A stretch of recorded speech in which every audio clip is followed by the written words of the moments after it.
ராமராமா திங்கட்கிழமை 17ஆம் தேதி பராபவ வருஷம் ஆடி மாசம் 32ஆம் தேதி பஞ்சமி திதி, ஹஸ்த நட்சத்திரம் கார்த்தால 7:38 வரை, பின்பு சித்ரா நட்சத்திரம், சாத்திய யோகா பவகரணம். இன்னைக்கு நாக கருட பஞ்சமி.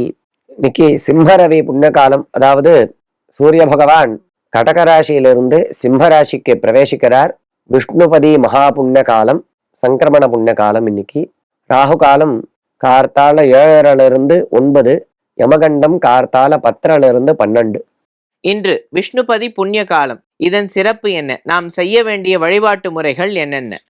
விஷ்ணுபதி அப்படிங்கிறது புண்ணிய காலம் அப்படின்னு சொல்லப்படுறது. அதாவது மாசப்பிறப்பு, ஆவணி மாச பிறப்புக்கு விஷ்ணுபதி புண்ணிய காலம் அப்படின்னு பேரு. இந்த புண்ணியகால சமயத்துல இன்றைய தினம் என்ன பண்ணணும் அப்படின்னா, என்ன விதமான தானங்கள் பண்ணணும் அப்படின்னு சாஸ்திரங்கள் சொல்றது. கிருதஞ்ச க்ஷீர கும்பாம்ஷ்ட அப்படின்ட்டு, நெய், சுத்தமான பசு நெய் தானங்கள் பண்ணணும். கோவில்ல நெய் விளக்கு போடுறதுக்கு நெய் வாங்கி கொடுக்கலாம், அல்லது நம்மளே நெய்யை வாங்கி விளக்கு போடலாம், அல்லது அன்னசத்திரங்கள், பாடசாலைகள், குருகுலங்கள் இதெல்லாம் இருக்கு இல்லையா, இவாளுக்கு எல்லாருக்கும் நெய் வாங்கி கொடுக்கலாம். பசு நெய், சுத்தமான பசு நெய்யை வாங்கி எல்லாருக்கும் தானம் பண்றது இந்த விஷ்ணுபதி புண்ணிய காலம் ஆவணி மாச பிறப்பு அன்னைக்கு பண்றது ரொம்ப விசேஷம்.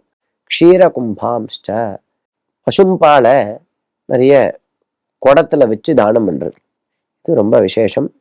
தேனு பலானிச்ச, தேனு பசுமாடு தானம் பண்ணும் அப்படின்னு ஒரு யாருக்கா சங்கல்பம் இருந்தா, கோதானம் பண்ணணும்னு சங்கல்பம் இருந்தா இன்றைய தினம் பண்றது ரொம்ப விசேஷம்னு சொன்னார். பலதானம், பழங்கள், மாம்பழம், வாழைப்பழம், பலாப்பழம், இப்படி பழங்கள்லாம் இருக்கே, கொய்யாப்பழம், இதெல்லாம் வாங்கி கொடுக்கறது.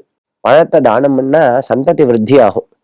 அதுவும் அந்த கொட்டை உள்ளதான பழங்கள், நிறைய பீஜங்கள், நிறைய கொட்டை இருக்கக்கூடிய கொய்யாப்பழம், மாதுளம்பழம், வாழைப்பழம், இந்த மாதிரி பழங்கள்லாம் வாங்கி தானம் பண்ணினா சந்ததி அபிவிருத்தி ஆகும்னு சாஸ்திரம். ஸ்ராவணே ஸ்ரீதர பிரீத்தியை தாத்தவ்யானி விபஷ்சிதா அப்படின்ட்டு, புத்தி உள்ளவன் ஸ்ரீதரன்னு சொல்லக்கூடிய நாராயணனுடைய பிரீத்திக்காக இன்றைய தினம் இந்த தானங்கள்லாம் வரணும் அப்படின்னு சொல்லிட்டார். மற்றும் இன்றைய தினம் தட்சிணாம்நாய ஸ்ருங்ககிரி சாரதா பீடாதிபாள் ஜகத்குரு ஸ்ரீ ஸ்ரீ விதுசேகர பாரதி மகாஸ்வாமிகள் சன்னிதானம் ஆச்சாரியாள் அவளுடைய வர்தந்தி மகா புண்ணிய காலம். ஆச்சாரியால எல்லாரும் பிரார்த்திச்சுக்கணும். வித்யா வினய சம்பன்னம் பீதராகம் விவேகினம் வந்தே வேதாந்த தத்வஜம் விதுசேகர பாரதீம் அப்படிங்கிற ஸ்லோகத்தை சொல்லி ஆச்சாரியால எல்லாரும் வந்தனம் பண்ணணும். ஆச்சாரியாளுடைய அனுகிரகம் நம் அனைவருக்கும் தேவை. ராமராவ்.